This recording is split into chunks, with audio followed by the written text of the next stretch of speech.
हला मुझा जानी जिंदगी बचाए, हला मुझा जानी जिंदगी बचाए।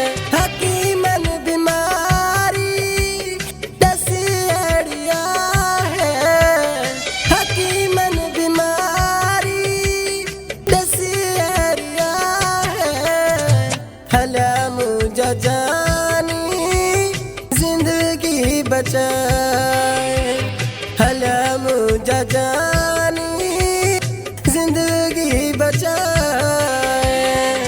हकीमन बीमारी दसिया है, हकीमन बीमारी दसिया है।